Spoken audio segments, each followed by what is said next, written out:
Tapi ada yang menarik seperti ini Ustadz Abdul Somad dan Ustadz Said Kutub. Ada ketika kita dekat dengan dosa kita, tanda-tanda dosa kita diampuni oleh Allah Subhanahu wa taala ya.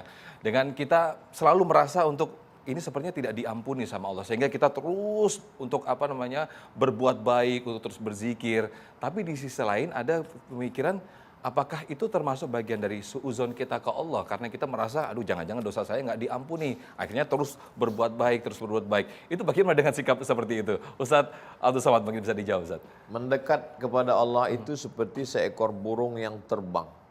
Sayap yang pertama adalah khauf, takut. Sayap yang kedua adalah raja, harap. Itu kata Imam Abu Hamid Al-Ghazali.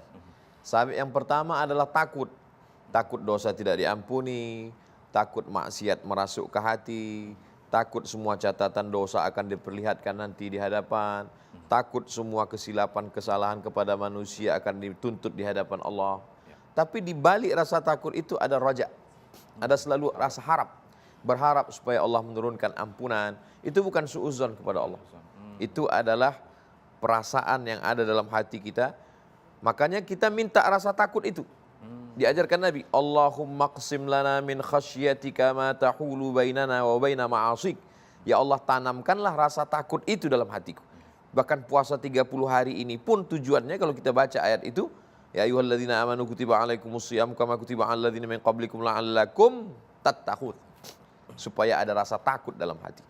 Khotib Jumat pun yang dipesankannya adalah takutlah kamu kepada Allah. Makanya semua yang sholat Jumat, kalau dia tidak bisa menyimpulkan karena tertidur, pulang, ditanya sama istrinya, apa isi khutbah tadi? Takutlah kepada Allah. Karena intinya bagaimana supaya kita takut. Demikian, wallahu a'lam. Baik, berikutnya saya ke adik-adik kita yang juga sudah siap dengan pertanyaannya dari Institut Ilmu Al-Quran.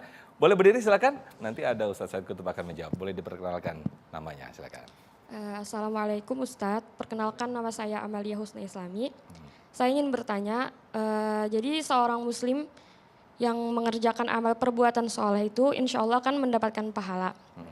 Begitupun juga mereka yang bermaksiat dengan mengerjakan perbuatan yang Allah larang juga akan mendapatkan dosa. Namun ketika mereka bertaubat dengan taubatan nasuha itu insya Allah dosanya akan diampuni. Pertanyaan saya, bagaimana dengan pahala dari amal soleh yang telah mereka perbuat? Apakah akan dikembalikan atau hilang begitu saja? Terima kasih Ustadz. Baik, penasaran dengan jawabannya? Kita sahur dulu. Siap. Kita sahur dulu. Silakan, nanti dijawab saja ya. Silakan Ustadz.